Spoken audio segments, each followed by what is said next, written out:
정부가 코로나19로 인한 대규모 실업을 막기 위해 90조 원을 추가 투입합니다. 50만 개가 넘는 공공 일자리를 만들고 위기에 처한 기간 산업을 위해 40조 원을 풉니다. 정부와 여당이 긴급재난지원금을 전 국민에게 지원하기로 가닥을 잡았습니다. 대신 고소득자와 사회지도층에 대해선 자발적 기부를 받아 재정 지출을 줄이기로 해 논란입니다. 건강 이상설이 나온 북한 김정은 위원장은 오늘도 모습을 드러내지 않았고 북한 매체들도 별다른 반응을 보이지 않았습니다. 미국 언론은 미국이 김 위원장 유보에 대비한 비상계획을 갖고 있다고 전했습니다. 사회적 거리두기가 완화되면서 서울 강남의 클럽들도 영업을 재개했습니다. 입장 때 쓴 마스크는 벗어버리고 다닥다닥부터 춤을 추는 등 거리두기가 아예 사라진 실태를 취재했습니다. 일본에 정복 중인 대형 크루즈에서 또 코로나19 확진자가 속출하고 있습니다. 검사를 받은 승무원 34명이 이미 확진 판정을 받았고 추가 감염도 우려됩니다. 무려 220억 원의 재산 피해를 낸 동포 물류센터 화재는 외국인 근로자가 무심코 버린 담배꽁초에서 시작된 것으로 파악됐습니다. 보관 중이던 가구류와 택배 물품이 모두 탔습니다.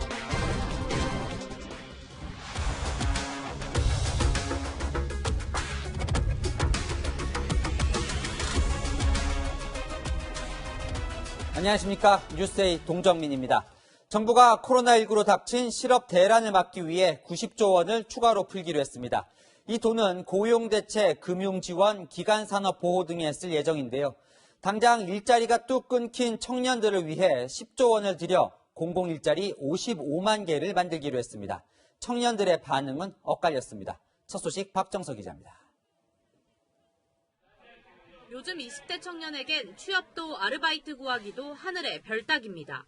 알바 구하려고 하고 있는데 좀 자리가 별로 없어가지고 카페나 음식점 그런 데 알아보고 있는데 잘 안 구하더라고요. 코로나가 변수인 건지 아니면 뭐가 문제인 건지 쉽지가 않네요. 최근 한 지방자치단체의 청년 단기 일자리 경쟁률은 5대1을 훌쩍 넘어섰습니다. 우리 30명 뽑는데 160명 왔어요. 코로나 때문에 좀 일자리가 많이 없어졌잖아요. 가파른 고용 절벽에 정부는 10조 원 넘는 돈을 고용 안전 대책에 풀기로 했습니다. 공공부문 일자리와 청년 일자리를 적극적으로 만들어 고용보험 사각지대에 있는 프리랜서와 무급휴직자 93만 명에게 3개월간 150만 원을 지급하고 근무기간 최대 6개월의 단기 일자리 55만 개를 만들어 고용 한파의 충격을 줄인다는 겁니다. 단순 노동보다는 IT 기술을 활용하거나 환경보호나 방역 같은 공익적 일자리라는 게 정부 설명입니다. 반응은 엇갈렸습니다.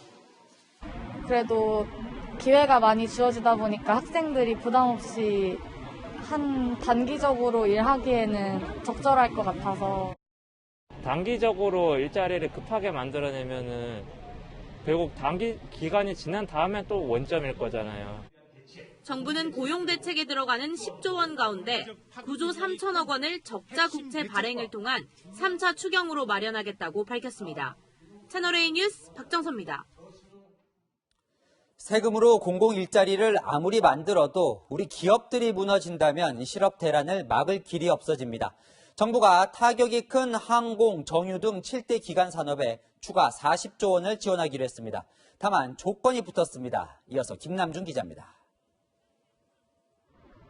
시세만 수천억 원대로 서울 도심의 마지막 금싸라기 땅으로 불리는 대한항공의 서울 송현동 부지입니다. 대한항공은 코로나19로 인한 자금난을 해결하기 위해 7성급 호텔을 지으려던 계획을 접고 이 땅을 매각하기로 했습니다. 정부가 오늘 내놓은 기간산업 지원책도 항공, 정유, 자동차 등 자금난이 심각한 7대 기간산업에 초점을 맞췄습니다. 기업들이 버티기 위한 최소한의 돈줄을 유지시켜 주겠다는 겁니다. 유동성뿐만 아니라 자본 확충까지도 각별히 지원해 나갈 것입니다. 다만 방식은 국가 보증 채권과 민간 자금으로 40조 이상의 기금을 마련한 뒤 우회 지원하는 방식을 택합니다. 정부가 직접 지원할 경우 지원 부담이 눈덩이처럼 커질 수 있다는 우려 때문입니다. 대우조선해양처럼 계속 무리한 대마불사 형태로 안 되게 하려면 조건들을 계속 바꿔야 돼요. 또 고용을 유지하고 고액연봉과 배당을 막는 지원 조건도 내걸었습니다. 어렵다고 돈만 받아놓고 경영진 이속만 챙기는 도덕적 해이를 막겠다는 겁니다. 지원금 일부는 주가와 연계해 향후 이익을 환수하는 장치도 마련했습니다. 한 10% 정도를 주식으로 받아가지고 주가가 상승하면은 그 이익을 국민들과 공유한다는 걸 이제 미국도 하고 있는 거고요. 우리도 비슷한 개념으로. 다만 업종별 지원 방식과 규모는 실제 기금을 조성한 뒤 정하기로 해 진통이 예상됩니다. 채널A 뉴스 김남준입니다. 긴급 재난지원금을 두고 국민 70%만 주자는 정부와 전 국민 다 주자는 여당이 맞서왔는데 오늘 당정이 절충안을 내놨습니다. 일단 국가가 빚을 내서 전 국민에게 다 주되 고소득자의 자발적 기부를 받아 재원을 일부 충당하겠다는 겁니다. 강재희 기자입니다. 긴급 재난지원금 지급을 놓고 이견을 보였던 정부와 민주당이 전 국민 지급에 합의했습니다. 소득에 상관없이 4인 가구에 100만 원이 일괄 지급되는 겁니다. 당초 소득 하위 70% 가구에만 지급하기로 했던 예산보다 추가로 3조 5천억 원이 더 드는데 이 비용을 자발적 기부와 국채 발행으로 충당하기로 했습니다. 기부하겠다 이렇게 표명을 하시는 고소득층이나 사회지도층이나 국민들이 많아진다라면 그런 또 캠페인이 불고 그만큼 추가적인 재정 소요가 줄어들게 되겠죠. 기부 방식은 각 지자체에 긴급 재난지원금을 신청하지 않으면 됩니다.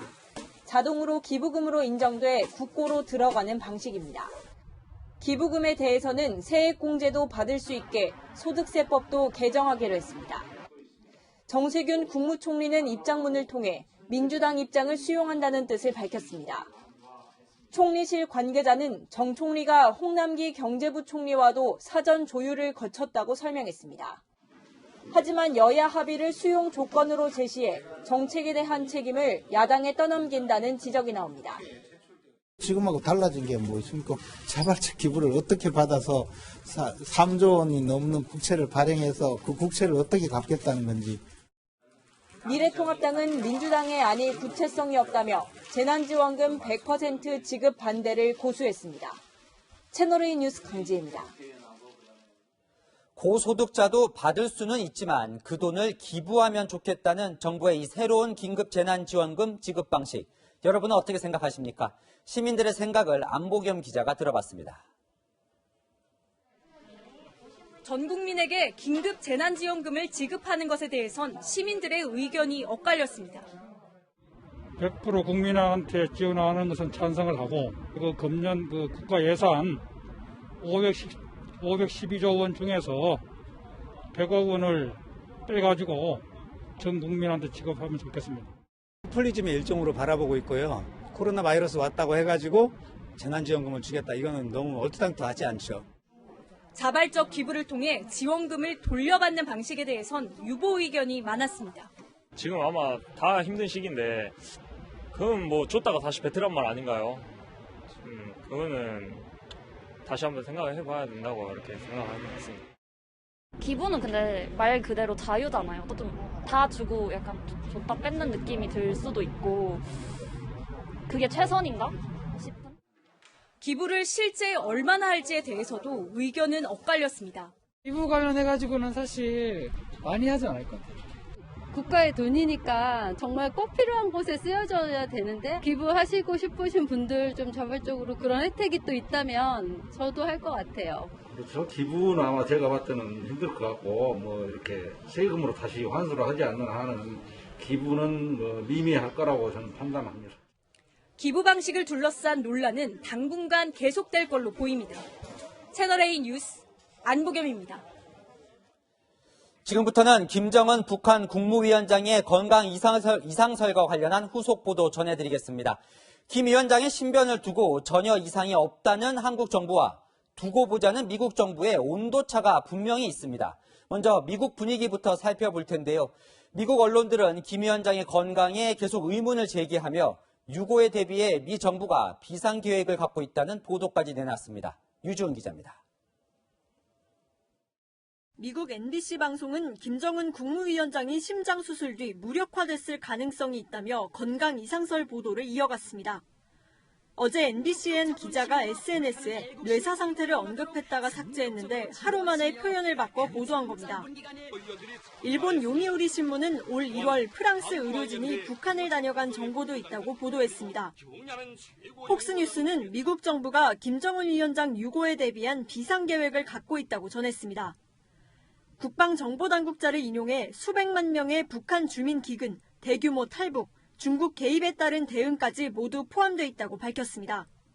한미 군당국이 북한 비상사태에 대비해 만들어 놓은 작전계획 5029에도 비슷한 내용이 담겨 있어 다시 주목받고 있습니다. 작게 5029는 북한 지도부 붕괴, 쿠데타 등의 급변사태 유형을 나눈 뒤 북한에서 군사작전을 어떻게 펼칠지를 짜놓은 계획으로 알려져 있습니다. 작게 5029에 따르면 급변사태 발생 시 한미연합 특수부대가 북한에 침투해 핵과 생화학 무기 등을 우선 제거하고 북한 주민들과 교류해 지역을 안정화시킵니다.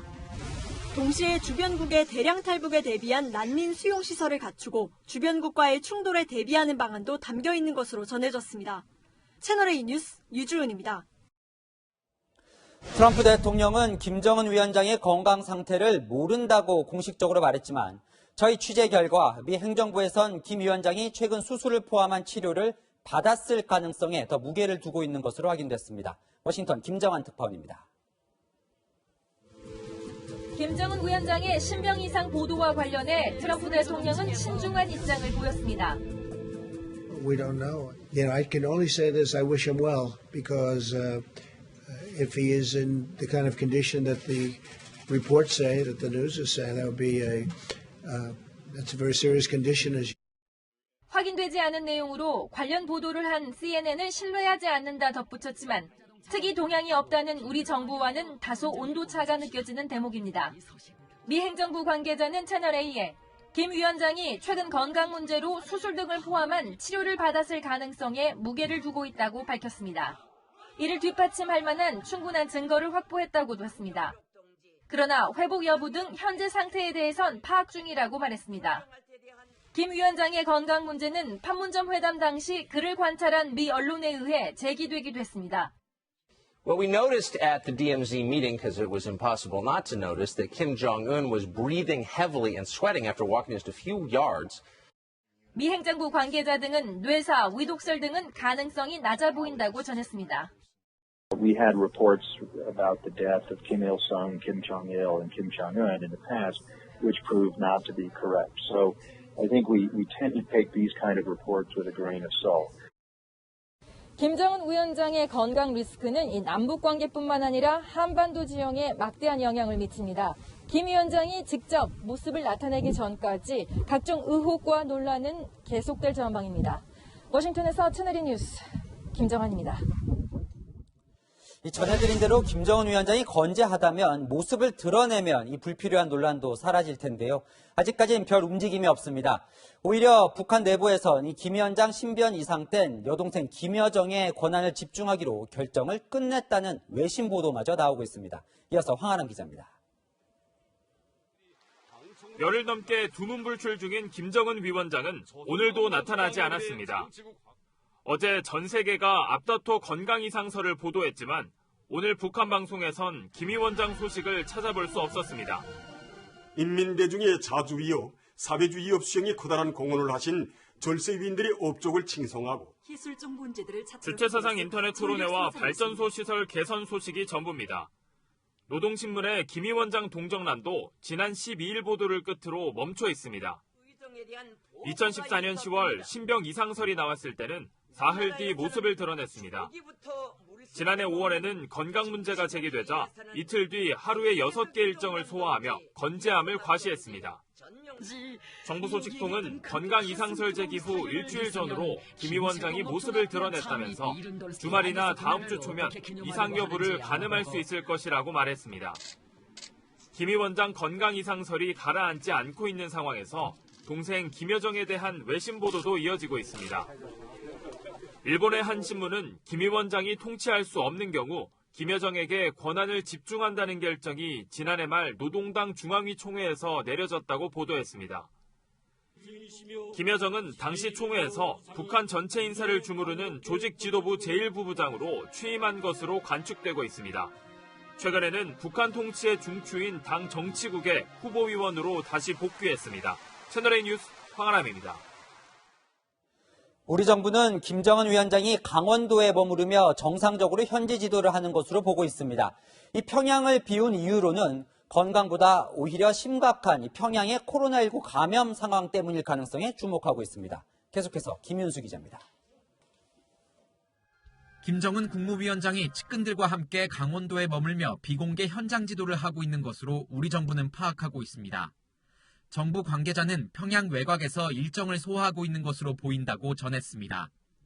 김 위원장이 수술을 받았다는 건강 이상설에 대해서는 특이 동향은 없다는 설명을 되풀이했습니다. 현재까지 북한 내부의 특이 동향을 발견하지 못했고 향후 관련 동향에 대해서 예의주시하겠다라는 게 통일부의 기본적인 입장이다. 정부 소식통은 김 위원장 신변에 이상이 생기면 전방 군배치 인력이 강화되는 등 몇 가지 징후가 나타나는데 그런 움직임이 없다고 말했습니다. 김 위원장이 평양에 있지 않고 강원도로 간 이유에 대해서는 언급하지 않았습니다. 다른 정부 관계자는 현재 평양에 코로나19가 심각한 것으로 알고 있다고 전했습니다. 김 위원장이 코로나19 감염을 우려해 지방으로 피신했을 수 있다는 분석이 가능한 대목입니다. 미국 CNN의 김정은 중태설 첩보도에 앞서 한미 양국은 한미연합사, 정보라인 등을 통해 김 위원장 관련 정보를 공유했는데 판단에서는 차이가 있는 것으로 전해지고 있습니다. 청와대나 미국 모두 현재 북한에 특이 동향이 없다는 데는 의견이 일치합니다. 다만 김 위원장의 심혈관 수술 여부를 두고는 판단이 엇갈리는 것으로 보입니다. 채널A 뉴스 김윤수입니다. 지금부터는 아직 끝나지 않은 코로나19와의 싸움 현장 하나씩 보겠습니다. 정부가 사회적 거리두기를 완화하며 클럽과 유흥업소도 다시 문을 열었습니다. 대신 방역 지침을 잘 지켜야 한다는 조건이 붙었는데 문 앞에서만 잘 지키고 안은 엉망입니다. 장하연 기자가 서울 강남 클럽을 점검해봤습니다. 자정이 넘은 늦은 밤 클럽 입구에 대기줄이 길게 늘어져 있습니다. 손님들은 입장 전부터 여러 방역 절차를 밟습니다. 대기 중에도 1, 2m씩 거리를 띄워야 하고 최근 해외여행 여부와 연락처도 적습니다. 클럽 직원들이 일일이 체온도 잽니다.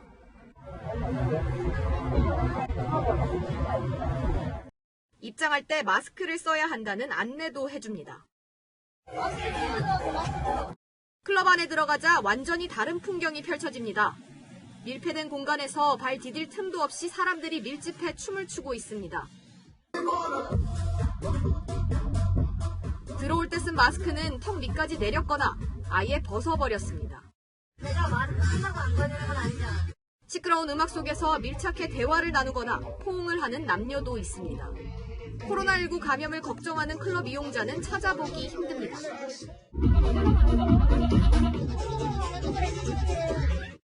현재 시각 새벽 1시 50분을 넘었는데요. 클럽 밀집 골목은 평일이지만 다시 활기를 띠고 있습니다. 클럽 골목에선 호객 행위가 한창입니다. 몇 명을 폐지하고 나서 그다음에 과열 연장 성립됐어요. 호객군의 안내를 받아 찾아간 이 클럽도 상황은 마찬가지.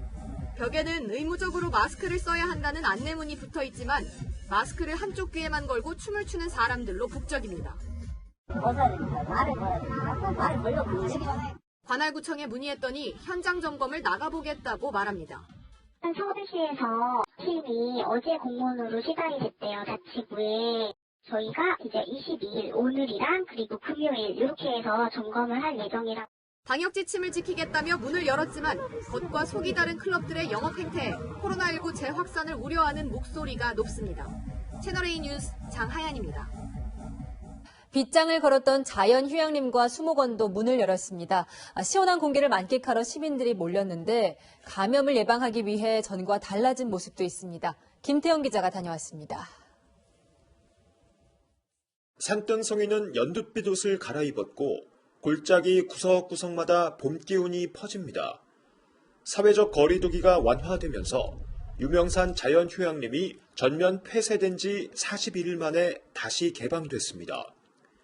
그동안 폐쇄된 것도 많고 그래서 좀 답답했는데 개방이 됐다고 그래서 첫날이고 해서 오게 됐습니다.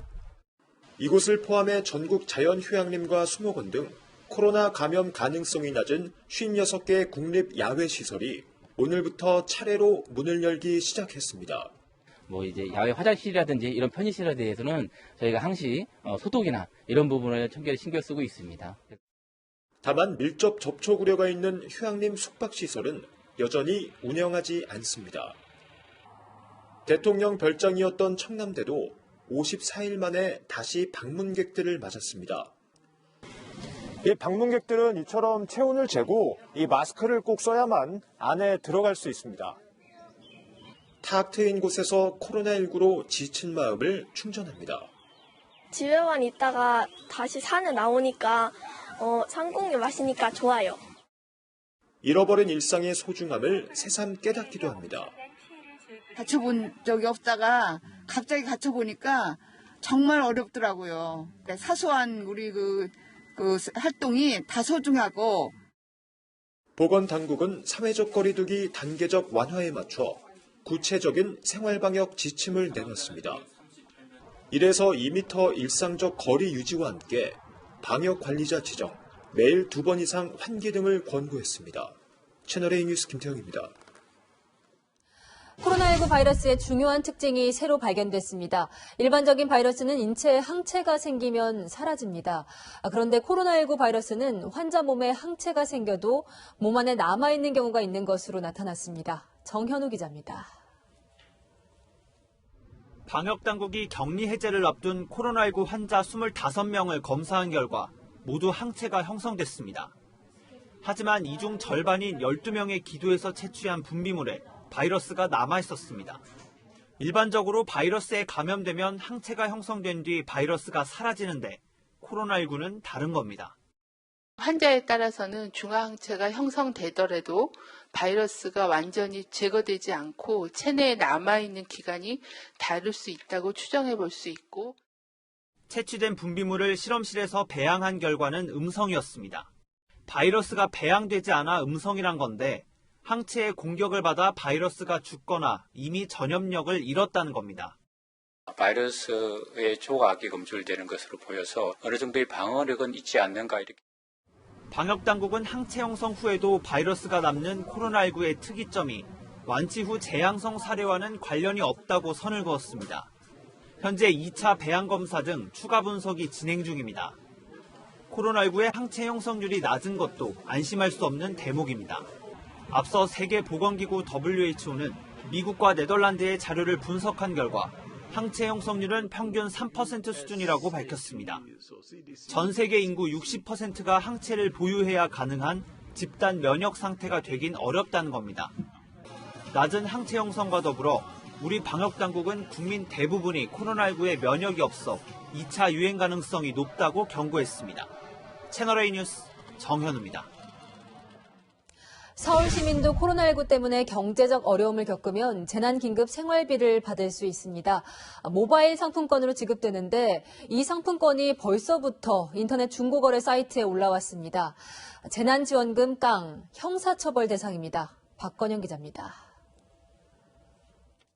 중고 상품을 사고 파는 인터넷 사이트입니다. 33만 원짜리 모바일 상품권을 26만 원에 판다는 글이 올라와 있습니다. 그런데 매물로 올라온 이 상품권, 서울시가 코로나19 때문에 경제적 어려움을 겪는 시민들에게 재난긴급 생활비로 지급한 겁니다. 판매글을 올린 사람은 당장 쓸 일이 없었다고 말합니다. 제가 지금 지방에 있어가지고 동작구에서 사용 못해가지고요. 이미 자기 소유가 된 상품권을 할인해 파는 게 뭐가 문제냐는 사람도 있습니다. 굳이 사용 안 할 것 같아가지고 올린 건데 개인 간의 거래고 제가 웃돈을 한 것도 아닌데 상관없지 않을까요? 모바일 상품권 형식이라 보낼 사람의 이름과 휴대전화 번호만 알면 제로페이 애플리케이션에서 선물이 가능하다 보니 할인가에 상품권을 팔아 현금으로 바꾸는 이른바 깡이 가능한 겁니다. 서울시는 적발된 사람에게 지급된 재난긴급 생활비를 전액 환수하겠다고 나섰습니다. 재난긴급 생활비 명목의 상품권을 돈을 받고 거래하면 산 사람과 판 사람 모두 처벌 대상이 됩니다. 이런 것은 저희 그 제도 취지에 맞지가 않기 때문에 강력하게 좀 처벌을 하려고 합니다. 하지만 중고장터에서는 단속을 피하려고 판매글에서 자음만 사용해 은밀히 상품권을 살 사람을 찾는 시도까지 잇따르고 있습니다. 재난긴급 생활비 지원 방식이나 범위에 문제가 없는지도 살펴야 한다는 지적도 나옵니다. 채널A 뉴스 박건영입니다. 일본은 또 대형 크루즈선 때문에 비상입니다. 나가사키항에 정박 중인 크루즈선에서 34명의 승무원이 확진 판정을 받았습니다. 배 안에 600명 넘게 타고 있어서 수백 명 넘게 감염됐던 요코하마 크루즈선의 악몽이 재현될까 우려가 나옵니다. 도쿄 김범석 특파원입니다. 일본 나가사키항에 정박해 있는 코스타 아틀란티카호. 승무원 623명 전원이 머물고 있는 가운데 34명이 코로나19 확진 판정을 받았습니다. 앞서 이 크루즈선에선 지난 20일 승무원 1명이 감염된 것으로 확인됐고 이 승무원과 밀접 접촉 가능성이 있는 57명을 검사한 결과 오늘 추가로 승무원 33명이 확진 판정을 받은 겁니다. 나가사키현은 배 안에서 집단 감염이 발생했다고 판단하고 정부에 도움을 요청할 계획입니다. 患者搬送の分野を含めて自衛隊に見直せたいと。 이탈리아 선박인 이 유람선은 지난 1월 물류 보충을 위해 일본에 들어왔으며 승객은 타고 있지 않았습니다. 이런 가운데 나가사키현은 지난달 14일 지역에서 첫 감염자가 발생하자 승무원들에게 하선하지 말 것을 요청했습니다. 하지만 마이니치 신문은 이후에도 하선자가 있었다며 승무원이 감염된 뒤에 배 안에서 바이러스가 퍼졌을 가능성을 제기했습니다. 앞서 일본에서는 지난 2월 요코하마항에 정박한 크루즈선에서 712명이 집단 감염되면서 대응이 미흡했다는 비난이 쏟아졌습니다. 일본 정부는 자칫 크루즈선 집단 감염 사태가 재현될까 우려하는 분위기입니다. イタリア政府からの協力要請を受けて、厚生労働省から職員やクラスター対策の専門家をすでに派遣しておりますが 일본 내 코로나19 감염자 수가 계속 늘고 있는 가운데 일본 정부에선 다음 달 6일까지인 긴급사태 선언 기간에 대해 연장이 불가피하다는 전망이 나오고 있는 것으로 알려졌습니다. 도쿄에서 채널A 뉴스 김범석입니다. 코로나19 확진자가 82만 명을 넘은 미국은 의료진도 1만 명 가까이 감염됐습니다. 의료진들을 지키기 위해 현장에서 로봇이 활약하고 있습니다. 실리콘밸리에서 윤수민 특파원이 보도합니다. 미국 뉴욕주의 한 병원 응급실. 의료진들이 코로나19와의 최전선에서 사투를 벌이고 있습니다.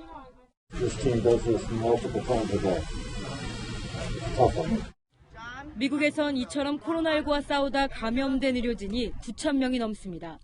In that unit, one of the nurses died from the COVID disease. 하지만 일부 의료진은 직접 병원을 청소하거나 끼니도 제대로 챙기지 못하고 있습니다. The grocery store clerks that I go buy my groceries from, they're at risk. 그러자 의료 현장 곳곳에 로봇이 투입되고 있습니다. 의료진들은 로봇을 통해 코로나19 감염 우려 없이 환자를 진료하고 있습니다. 살균 로봇도 등장했습니다. 이 로봇은 자외선을 이용해 병실 곳곳을 소독할 수 있습니다. 메이오 병원에선 코로나19 검사 혈액을 자율주행차가 운반하고 있습니다. 의료진을 위한 24시간 요리 로봇도 개발됐습니다. About 2 o'clock in the morning from our nursing and our evening staff coming in and buying stuff. 미국의 코로나19 누적 확진자는 82만 명을 넘긴 가운데 신규 확진자는 감소세를 보이고 있습니다. 최대 피해 지역인 뉴욕주에서도 병상에 여유가 생기면서 코로나19 이외의 진료도 일부 허용하기로 했습니다. 이런 가운데 미 보건당국자는 코로나19가 이번 겨울에 다시 발병할 것이라며 독감 시즌과 겹쳐 더욱 치명적일 수 있다고 경고했습니다. 미국 실리콘밸리에서 채널A 뉴스 윤수민입니다. 전 세계가 이렇게 위기인데 국민들에게 거짓말을 하는 국가 지도자들이 있습니다. 코로나19를 입에 담지 못하게 하고 잘못된 방역 정보를 흘리기도 합니다. 어떤 지도자들인지 김민지 기자가 보도합니다. 기침을 연신해가면서도 경제 재개를 외치는 브라질 대통령.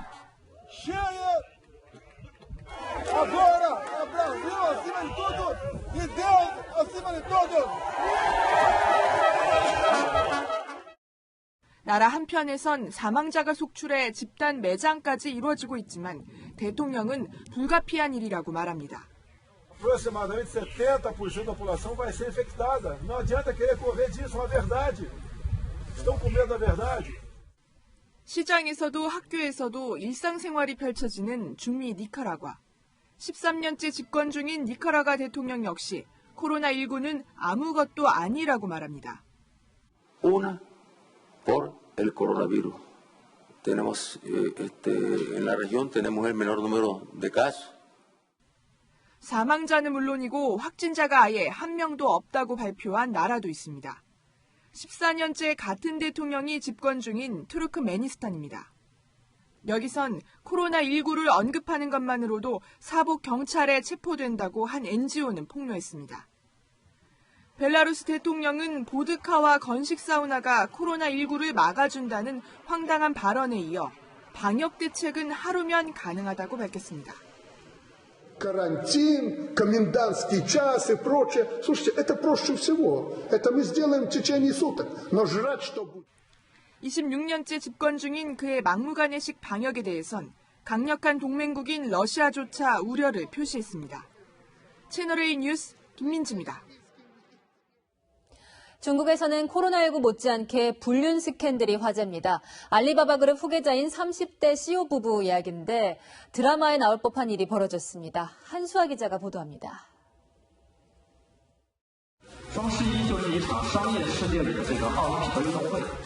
중국 알리바바 그룹의 후계자로 지목되며 승승장구하던 35살의 CEO 장판. 그런데 지난 17일 그의 아내가 올린 SNS 글이 불씨가 됐습니다.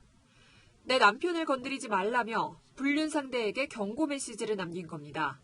불륜 상대로 지목된 여성 또한 유명 스타로 알리바바의 쇼핑 플랫폼에서 생방송을 진행해 큰 성공을 거둔 장다입니다. 其实大部分人是以网红的身份认识我。一开始我甚至可能对网红这个称号还会有一点拒绝。 국민 여배우 판빙빙 수입의 2배를 번다고도 알려졌습니다. 太软了，对，所以呢，我们就会。 我喜欢这样子打，你知道吧？ 불륜 의혹이 불거지자 장판은 회사 내부망에 공개 서가문을 올리고 사실과 다른 부분이 있다며 조사를 자청했습니다. 장다희 역시 오해라고 해명했습니다. 그러나 파문은 일파만파로 번지고 있습니다. 인터넷에는 장판이 장다희를 밀어준 것 아니냐는 등 단순 불륜 문제가 아니라 지위를 남용했는지 조사하라는 요구까지 나왔습니다. 스캔들이 회사 사업의 공정성에 대한 의혹으로까지 번지자 알리바바는 조사에 나섰습니다. 창업자 마윈, 현 회장인 장용에 이어 그룹의 미래를 이끌어갈 것으로 점쳐졌던 장판이 불륜 스캔들로 낙마할 수도 있을 것이란 관측이 나옵니다. 채널A 뉴스 한수아입니다.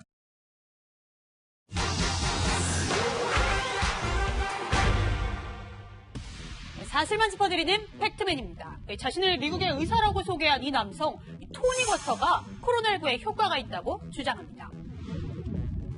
Online to buy it, go get yourself some tonic water. It's amazing what it does for muscle aches and pains. 민간 요법이라며 SNS를 통해 확산된 주장 사실인지 따져보겠습니다.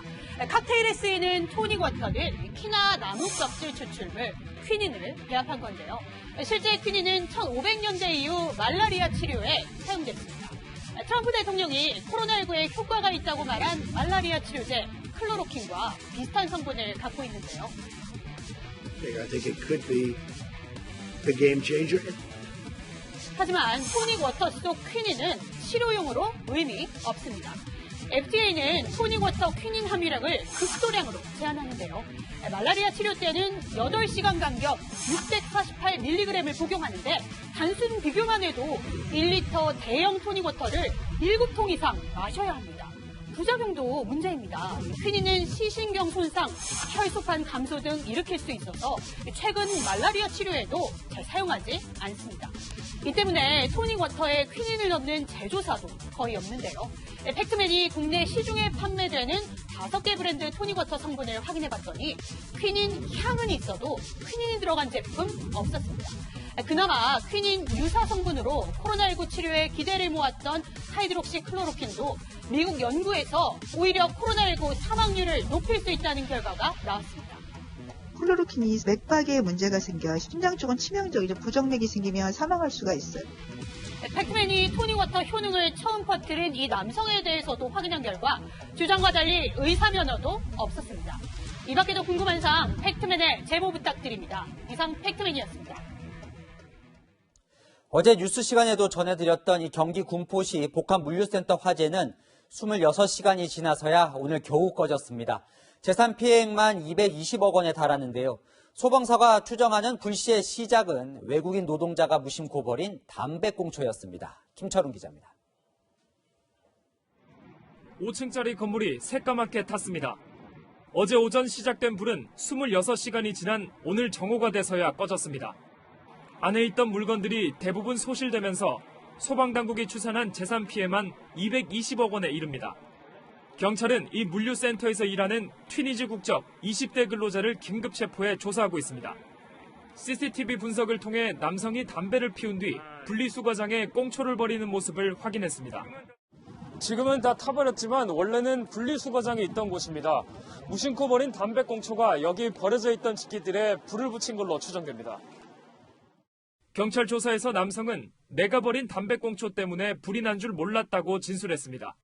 가서 찾아서 데려왔죠. 불이 나니까 일을 못하니까 간 거죠. 화재가 난 건물에는 10개 업체가 입주해 가구와 전자제품 같은 택배 물건들을 보관하고 있었습니다. 큰 손해를 보게 된 업체들은 애간장이 탑니다. 금액이 좀 상당히 크죠. 어려운 부분을 어떻게든지 극복을 해야 되는데 어떻든 대책 회의를 수기하고 이렇게 있습니다. 경찰과 소방당국은 내일 합동 감식을 벌여 화재 규모가 커진 이유를 파악할 예정입니다. 채널A 뉴스 김철웅입니다. 전북 전주에서 실종된 30대 여성의 행방이 8일째 오리무중입니다. 경찰은 이 여성 후배의 남편을 유력한 용의자로 보고 구속했습니다. 공국진 기자입니다. 50명 넘는 경찰 인력이 야산 곳곳을 수색합니다. 창고는 물론 수풀과 엉덩이까지 샅샅이 뒤집니다. 지난 14일 전북 전주에서 실종된 34살 여성을 찾는 겁니다. 실종 8일째이지만 여성의 행방은 묘연합니다. 경찰은 여성이 실종되기 전 마지막으로 만난 31살 남성을 유력한 용의자로 보고 강도 살해 혐의로 구속했습니다. 같은 동네에 살던 후배의 남편입니다. 경찰 조사 결과 이 남성은 지난 14일 밤 10시 40분쯤 여성이 살던 원룸 인근에서 자신의 차량에 여성을 태운 뒤 모바일 뱅킹을 통해 수십만 원을 송금받았습니다. 여성의 휴대전화는 다음날 새벽 꺼졌고 이 사이 남성의 차량이 전북 김제에 다녀오는 모습이 CCTV에 포착됐습니다. CCTV 영상에는 여성이 차량 조수석에 타고 있는 장면과 차량 조수석이 흰색 천으로 덮인 장면, 여성이 조수석에서 사라진 장면이 차례로 찍힌 것으로 알려졌습니다. 용의자가 몰던 차량인데요. 경찰은 이 차 안에서 핏자국과 삽 등을 발견했습니다. 국립과학수사연구원의 분석 결과 차량에서 나온 혈흔은 여성의 것으로 확인됐습니다. 하지만 남성은 여전히 혐의를 부인하고 있습니다. 처음에 차 태운 것까지도 부인했다가 차 탄 거 사진 보여주면 잠깐 타서 얘기했다 기억이 안 난다고 했다 계속 이렇게 바꾸니까 경찰은 돈을 빼앗고 살해한 뒤 시신을 유기에 쓸 가능성에 무게를 두고 여성의 행방을 찾는 데 주력하고 있습니다. 채널A 뉴스 공진입니다. 텔레그램 N번방이나 박사방에서 유포된 불법 영상을 수천만 원을 받고 판 고등학생 5명이 적발됐습니다. 이 학생들 중3 때부터 이런 범죄를 저질렀는데 경찰 수사에 치밀하게 대비하기도 했습니다. 강경무 기자입니다. 텔레그램 N번방 회원이었던 16살 고등학생 A군. 중3이던 지난해 9월 N번방에서 유포되는 성착취 영상을 되팔아 돈을 벌자며 같은 중학교 친구 4명을 끌어들였습니다. A군 등 2명은 N번방과 박사방 등에서 영상을 모아 텔레그램 대화방을 개설했고 3명은 SNS에서 대화방을 홍보하는 등 역할도 분담했습니다. 박사방 운영자 조주빈처럼 성착취 영상물 수에 따라 일반방, 고액방, 최상위방으로 등급을 나눠 입장료를 챙겼습니다. 희귀도라든가 아니면 자극적인 정도에 따라서 그걸 분류를 해서 지난 3월까지 이들이 수집한 영상은 15,000여 개. 영상 판매와 입장료 면목으로 3,500만 원 넘게 챙겼습니다. 수사망이 좁혀오자 경찰 수사에 어떻게 대응할지 모의하는 치밀함도 보였습니다. 경찰은 A군 등 2명을 구속하고 3명을 불구속 입건했습니다. 범행 스포를 보면 나이는 어리지만 성인 못지않게 않다 이렇게 좀 판단이 들었습니다. 증거인멸, 도주우려 이런 걸 좀 고려를 해서 그중에 이제 주범격인 2명에 대해서는 이제 구속수사를 하게 되었습니다. 한편 강원경찰은 텔레그램 등을 통해 성착취 영상물을 구매한 사람까지 수사를 확대해 지금까지 78명을 입건했습니다. 채널A 뉴스 강경모입니다. 조국 전 장관의 부인 정경심 교수 재판 속보입니다. 오늘은 딸 조민 씨의 인턴 확인서를 발급해준 공주대 교수가 출석해서 조민 씨가 연구에 기여한 적이 없다고 인정했습니다. 재판 중에 조민 씨와 교수가 말을 맞춘 녹음 파일이 공개되기도 했습니다. 재판 내용은 유승진 기자가 전해드립니다. 자녀 입시 비리 혐의로 기소된 정경심 교수의 재판에 정 교수와 대학 동기인 공주대 생명과학과 A 교수가 증인으로 출석했습니다. 정 교수의 딸 조민 씨의 체험활동 확인서를 작성해준 A 교수는 조 씨가 연구에 기여한 사실이 없다고 털어놨습니다. 허드렛 일을 하는 걸 제가 너무 좋게 써줬다며 부끄럽다고 했습니다. 법정에선 조 씨가 서울대 의학전문대학원 면접을 앞둔 지난 2013년 정 교수와 딸 조 씨가 A 교수를 찾아가 말을 맞춘 정황이 담긴 녹음 파일이 제정됐습니다. A 교수가 국제학회 때 직접 발표를 하게 됐고 라고 말한 뒤 상까지 받았다면 사람들이 안 믿을 거야 설명이 되는가 라고 묻자 조 씨는 네 라고 대답합니다. 검찰은 이를 두고 간단히 6글자로 말하면 거짓말 리허설이라고 강조했습니다. 조민 씨는 A 교수와 대학원생 B 씨가 일본의 한 학회에서 발표한 연구 초록에 3번째 저자로 이름을 올렸습니다. 저는 봉사활동이나 인턴을 하고 나서 받은 것을 학교에다가 제출했습니다. 위조를 한 적도 없습니다. 그런데 연구 발표문의 첫 번째 저자였던 대학원생 B 씨는 법정에서 학회를 5개월 앞두고 연구 발표문 초록을 작성했다며 만난 적 없었던 조 씨의 이름을 지도교수의 부탁으로 넣었다고 증언했습니다. 검찰은 웅동학원 비리 혐의로 재판에 넘겨진 조국 전 장관의 동생 조모 씨에게 징역 6년을 구형했습니다. 채널A 뉴스 유승진입니다. 학생들이 학교에 가지 않고 집에서 온라인 수업을 듣게 된 지 2주 정도 됐습니다. 학생들이 없어도 선생님들은 학교로 출근하고 있는데 어떻게 생활하고 있는지 만나봤습니다. 김진희 간다 시작합니다. 전국의 초중 고등학교가 사상 초유의 온라인 개학을 하며 학생들과 선생님들 모두 혼란을 겪고 있습니다. 온라인 수업이 어떻게 진행되는지 그 과정을 함께 보겠습니다. 매일 아침 교무실에선 콜센터 같은 모습이 펼쳐집니다. 교사들이 학생 한 명 한 명에게 전화로 출결을 확인해야 하기 때문입니다. 일단 집안이 들어와야 지금 주의 시작이야. 안녕하세요, 선생님. 가온이가 전화를 안 받네요. 다현아, 일어나. 빨리 들어와. 자지 마라. 이무현 교사는 온라인 수업을 2달 전부터 준비해 왔지만 그래도 기술적인 문제가 종종 생깁니다. 마이크 테스트 중입니다.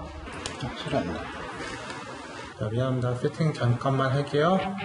우여곡절 끝에 수업이 시작되고 며칠 동안 준비한 수업 자료가 화면에 띄워집니다. 갑자기 온라인 수업을 준비를 하다 보니까 기기적인 부분에서의 시스템적인 부분에서의 좀 어려움들, 아무래도 전문가가 아니다 보니까 오류들이 생기고 좀 버벅거림이 있고 그래서 보완은 좀 필요할 것 같습니다. 텅 빈 교실에서 홀로 진행하는 음악 수업은 선생님에게도 어색하고 어려운 과정입니다. 선생님이 한번 하면 여러분이 하시는 거예요. 시작. 숨 쉬고 즉각 아이들이 어떻게 부르는지 반응을 제가 알 수 없기 때문에 그런 아쉬움은 있어요. 우리 아이들이 이 노래를 정말 다 잘 부르고 있는 건지. 과학 수업 촬영은 교사들이 2인 1조로 서로 도와서 진행하는데요. 실험 과정을 촬영하다 보니 한 수업마다 녹화에만 서너 시간 이상 걸립니다. 저는 학교 이번에 처음 왔거든요. 처음 교사가 됐는데 조금 애들 보고 싶으시겠어요? 네, 많이 보고 싶습니다. 선생님이 등장하는 화면으로 학생들과 대화해 봤는데요. 잘 보이나요? 예, 이렇게 온라인 강의하니까 어때요? 학교 빨리 가서 또 열심히 공부를 해서 친구들이랑 마지막 좋은 추억도 남기고 가고 싶어요. 이번 주부터 초등학교 저학년 온라인 개학도 시작됐는데요. 가정의 일상도 많이 달라졌습니다. 주야, 이리 와 이제. EBS 방송으로 수업을 대신하는 초등학교 1학년. 수업을 듣는 과정이 순탄치 않습니다.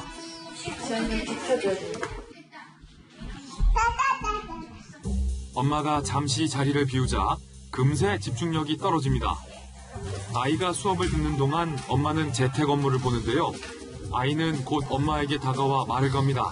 여보, 해도 돼요? 안 되지, 지금. 주인 이제 앞으로 2시까지 엄마 공부하는 거리잖아. 결국 하던 일을 멈추고 아이 옆에 자리를 잡습니다.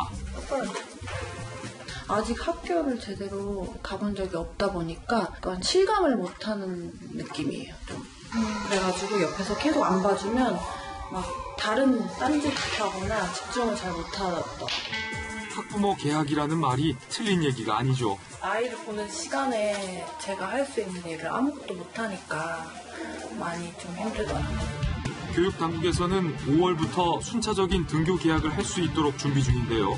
하루빨리 평상적인 교실 수업이 이루어지길 바라봅니다. 김진희가 한다, 김진희입니다. 미래통합당이 당 수습을 김종인 전 총괄선대위원장에게 맡기기로 했습니다. 아직 김 전 위원장이 최종 수락한 건 아닌데요. 김 전 위원장이 내건 수락 조건과 구상하고 있는 향후 수습 방안을 성시온 기자가 직접 들어봤습니다. 김종인 비대위가 다수로 나왔습니다. 통합당이 김종인 비대위로 결론을 내렸습니다. 김종인 전 총괄선대위원장이 수락한다면 2012년 새누리당 비대위원을 맡아 총선 승리를 이끈 지 8년 만에 당을 수습할 구원투수로 재등판하게 됩니다. 채널A와 만난 김 전 위원장은 수락 조건으로 일할 수 있는 환경을 강조했습니다. 내가 저기 가서 제대로 일을 할 수 있는 환경과 여건이 조성이 됐는 임기 제한 없이 전권을 줘야 비대위원장직을 맡을 수 있다는 의미로 풀이됩니다. 환자가 병나면 의사를 필요로 하는 거 아니에요? 그러면 그 의사가 얘기하는 말을 잘 들어야지 치유를 할 수가 있지. 얘기를 안 들으면 치유를 할 수가 없잖아요. 통합당 최우선 과제로는 반성을 꼽았습니다. 박근혜 대통령이 탄핵받았다는 것은 당도 탄핵받았다는 의미라며 그런데도 반성하지 않으니 국민들이 애정이 없다고 설명했습니다. 또 젊은 세대들이 등을 돌린 건 세상의 가치가 변하고 있는데 고정된 관념으로 보기 때문이라며 비대위원을 제대로 골라야 한다고 말했습니다. 보수 진영의 인물 부재도 지적했습니다.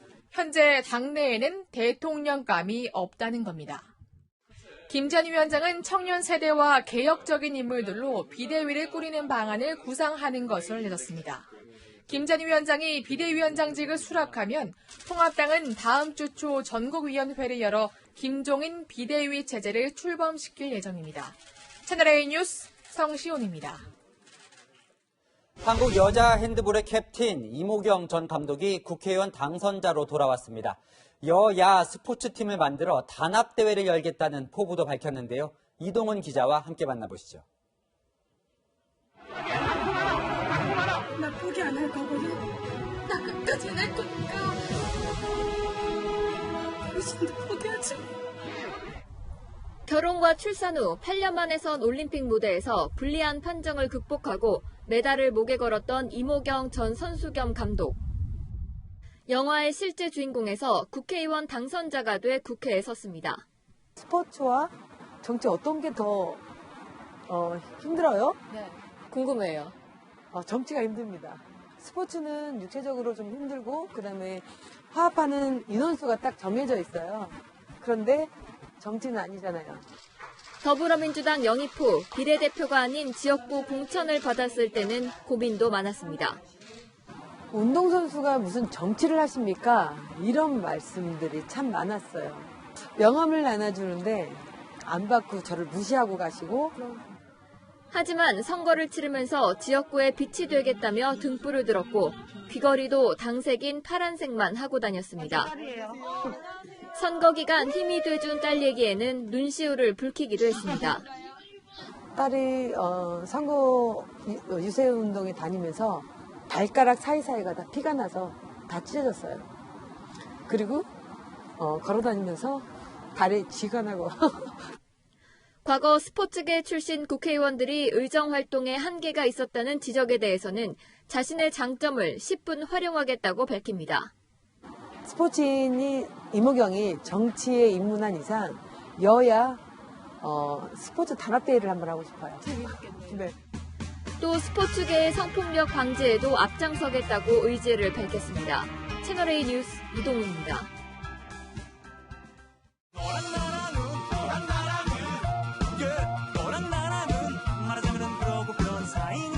네, 여랑야랑 시작합니다.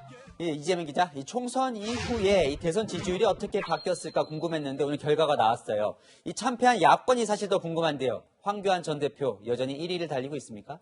네, 여야를 따로 조사했는데 야권의 차기 대선 주자 1위는 바로 없다입니다. 10명 중 4명이 차기 대선 주자를 선택하지 않은 겁니다. 네, 충분히 이해가 되는 결과인 것 같은데 그럼 2위는 누굽니까? 2위는 무소속으로 살아 돌아온 홍준표 전 대표입니다. 10%대로 총선 전보다 지지율이 많이 뛰었습니다. 홍 전 대표는 당선과 동시에 바로 대권 행보를 시작했죠. 96년도 DJ는 83석 가지고 대통령이 됐습니다. 대선은 정치 지형이 또 바뀝니다. 참고로 말씀드리면 김대중 전 대통령은 1996년 총선 당시 83석이 아니라 79석을 얻었고 50석을 얻은 자민련과 연대에 당선됐기 때문에 팩트에는 다소 차이가 있습니다. 네, 요즘 목소리가 가장 큰 야권 인사죠. 그러면 황교안 전 대표는 대체 몇 번째입니까? 네, 계속 보시죠. 홍 전 대표에 이어서 안철수 국민의당 대표, 오세훈 전 서울시장, 유승민 의원 순입니다. 그 다음이 황교안 전 대표인데 지지율이 한 자릿수로 확 줄었습니다. 네, 많이 떨어졌네요. 자, 이번 총선 패배 책임에서 쉽게 헤어나오기는 어려울 것 같죠? 네, 패배 책임뿐만 아니라 황 전 대표 자신이 패배의 원인을 제공했다. 이런 지적까지 나오는 상황입니다. 막말 나타나기 시작하고 그다음에 엠번방 얘기로 인해서 어머니들한테 마음에 많은 상처를 준 건 사실이라고. 네, 그럼요. 이 여권은 여전히 이낙연 전 총리가 1위인가요? 네, 모든 지역, 모든 연령대에서 압도적 지지를 받으면서 1위를 지키고 있습니다. 이제 관건은 친문 진영의 지지를 얼마나 끌어오르냐일 텐데 이 전 총리는 얼마 전 이를 염두에 둔 듯 이런 발언을 했습니다. 이번 선거의 최대 공적은 뭐니 해도 문재인 대통령께 드려야 옳습니다. 치솟아 올라가는 것이 저희들에게 크나큰 힘이 되었죠. 네, 문 대통령 지지자들을 또 끌어안기 위한 발언 같은데, 자, 2위 이재명 지사는 총선에 출마도 안 했는데 3위와의 격차를 확 벌렸네요. 네, 코로나 전국에서 강한 추진력을 보여주면서 단숨에 2위를 차지했는데 코로나 전국 이후 중앙 무대에서 잊혀지지 않는 게 그의 중요한 숙제가 아닐까 싶습니다. 네, 다음 주제 넘어가 보겠습니다. 오늘 당과 정부가 전 국민에게 긴급 재난지원금을 다 주되 이 고소득자들에겐 기부로 환수하겠다 이런 내용을 발표를 했어요. 그랬더니 당장 국회부터 솔선수범해라 이런 반응들이 많아요.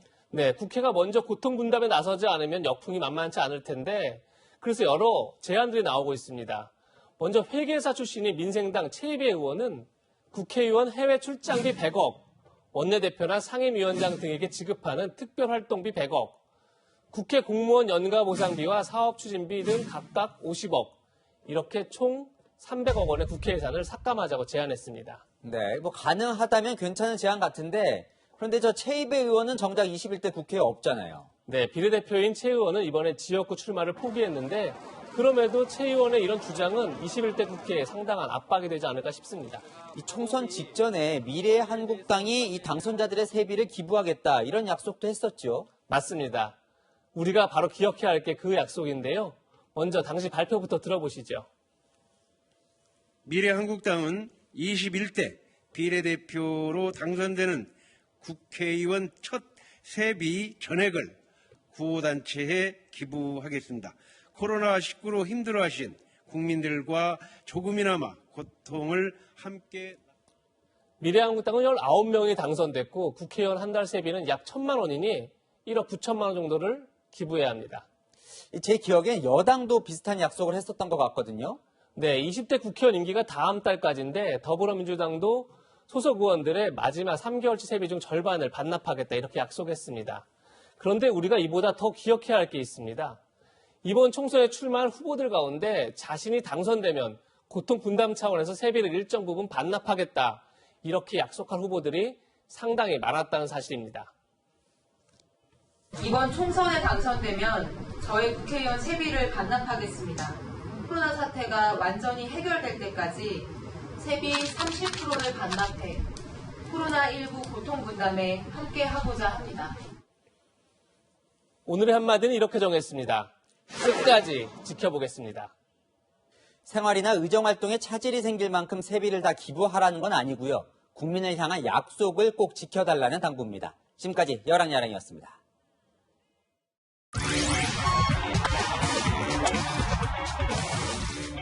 안녕하십니까. 스포츠 뉴스입니다. 프로야구 팀 간 연습 경기가 어제 시작됐죠. 특히 눈에 띈 선수가 삼성의 투수 장필준입니다. 옛 추억의 드라마 추노를 연상케 한 덥수룩한 머리와 수염, 네티즌들 반응이 뜨겁습니다. 김유빈 기자입니다. 지난해 탐스러운 머릿결을 흩날리며 마운드를 평정한 키움의 마무리 투수 조상우. 올해는 KT의 이대은과 롯데 김원중이 장발족에 합류하며 뒷문을 책임집니다. 여기에 한 명 더 명함을 내민 특별한 선수가 있습니다. 바로 삼성의 장필준입니다. 덥수룩한 머리와 수염, 팬들은 마치 산적 같다며 충격을 감추지 못합니다. 일부러 머리를 긴 게 아니고요. 그냥 야구에만 집중한 모습 같네요. 그렇습니다. 어디서 본 듯했는데 바로 추억의 옛 드라마 추노의 주인공을 연상케 한 범상치 않은 모습. 멋을 낸 게 맞냐는 의심까지 자아냈는데 알고 보니 스프링 캠프부터 동료들 사이에선 이렇게 불렸습니다. 야, 신나가들 맞춰봤어? 이런 거 잘해. 신나가들. 과거 깔끔했던 인상에서 확 달라진 모습. 일부 팬들은 유독 삼성에 가면 선수들이 자유분방하게 변한다며 삼적화, 즉 삼성 최적화라는 용어까지 씁니다. 올해 마무리 오승원이 앞서 삼성 불펜을 책임질 장필준에 더 시선이 쏠립니다. 채널A 뉴스 김유빈입니다. 프로야구 심판들 참 고생이 많습니다. 특히 스트라이크 판정을 하는 주심은 1kg의 보호 장비를 찬 채 보호 마스크와 방역 마스크까지 착용해야 하는데요. 고충이 더해진 이들을 김태욱 기자가 만났습니다. 맞고 또 맞고 고통의 연속입니다. 감독들은 항의하고 경기 내내 바쁘고 힘든 심판들. 여기에 방역 마스크와 장갑까지. 열흘 전부터 착용하고 있지만 적응은 쉽지 않습니다. 아무래도 땀 차는 게 제일 불편한 것 같습니다. 마스크로 막혀 있으니 목소리는 더 높여야 합니다. 콜을 할 때 타자와 포수에게 비말이 튈 수 있다는 주변의 우려가 강조돼 야속할 법도 하지만 원칙을 강조합니다. 다들 예방 차원에서 하는 거기 때문에 저희도 감수해야 될 부분이고. 주심의 고충을 가장 공감하는 건 역시 포수입니다. 너무 답답하다 이런 얘기 많이 하는데 많이 힘들 것 같아요. 장비까지 입고 하면은 더 답답한 거는 당연한 거고요. 어느 때보다 힘들었던 경기가 무사히 끝나고 땀이 손에 너무 많이 나가지고 불편했는데 그래도 이 시국에 야구를 할 수 있다는 게 감사하게 생각하고 있습니다. 주심의 우렁찬 콜은 내일도 계속됩니다. 채널A 뉴스 김태욱입니다. 오늘 서울의 때에는 집눈깨비가 내렸습니다. 기상청이 1907년 관측을 시작한 이래 서울에서 내린 가장 늦은 봄눈으로 기록됐는데요. 이렇게 쌀쌀한 날씨는 금요일까지 이어지겠습니다. 강풍은 내일과 모레도 계속되는데요. 다만 어제 오늘 불었던 바람보다는 조금 약해질 것으로 예상하고 있습니다. 내일 아침 기온부터 살펴보겠습니다. 서울이 4도, 대구 5도로 출발하겠고 일부 중부 내륙과 산지는 0도 이하로 내려갈 수 있어 쌀쌀하겠습니다. 낮에는 전국이 15도 안팎까지 오르지만 바람 때문에 체감온도는 낮겠습니다. 하루 종일 기승을 부렸던 중국발 황사는 오늘 밤부터 사라지겠고요. 내일은 전국의 미세먼지 농도 보통 수준 유지하겠습니다. 주말부터는 기온이 점점 오르겠고요. 이후에는 갈수록 날이 포근해질 전망입니다. 날씨였습니다. 오늘은 지구의 날 50주년입니다. 꽃샘추위와 함께 이맘때면 찾아와야 하는 게 황사인데 요즘 하늘이 좀 맑다고 느끼시죠? 만리장성에 있는 중국의 하늘과 프랑스 파리의 하늘도 마찬가지입니다. 사람들이 잠시 움직이지 않자 이렇게 깨끗해지는 코로나의 역설을 보면 그동안 우리가 지구를 얼마나 아프게 했나 생각하게 됩니다. 온난화로 지구 기온이 1도 오르면 전염병이 4.7% 늘어난다는 사실 알고 계셨습니까? 얼어있던 바이러스가 살아난다는데요. 지구 환경 보호는 이제 먼 후손에 대한 배려가 아니라 우리 생존을 위한 절박한 당면 과제라는 것. 코로나19 바이러스가 저희에게 담긴 소중한 교훈인 듯합니다. 내일도 뉴스입니다.